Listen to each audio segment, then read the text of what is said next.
नमस्कार दोस्तों। आज हम लोग अध्ययन करेंगे रेखीय आवर्धन किसे कहते हैं या क्या होते हैं।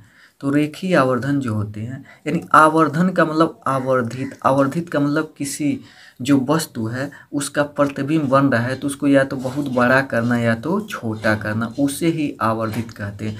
जैसे आप लोग फोटो खींचते हैं तो यानी जूम करते हैं। जूम का मतलब अगर यानी कोई वस्तु है उसका फ़ोटो खींच रहे हैं तो उसको यानी जूम करके बड़ा या छोटा किया जाता है।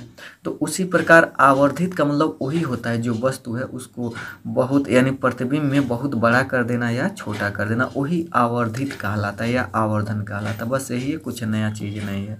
तो परिभाषा अनुसार गोली दर्पण के मुख्य अक्ष के लंबवत नापी गई प्रतिबिंब की लंबाई तथा वस्तु की लंबाई के अनुपात को रेखीय आवर्धन कहते हैं। यानी जो वस्तु है और या इसको एक लाइन में कह सकते हैं कि प्रतिबिंब की लंबाई अब वस्तु की लंबाई दोनों के अनुपात को रेखीय आवर्धन कहते हैं।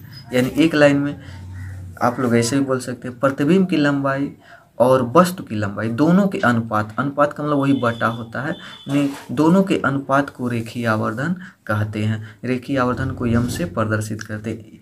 यम बराबर होता है यानी प्रतिबिंब की लंबाई बटा वस्तु की जो है लंबाई। अब यम बराबर होता है आई बटा ओ, और फिर इसे बराबर करके लिख सकते हैं माइनस भी बटा यू भी लिख सकते हैं यहाँ पर।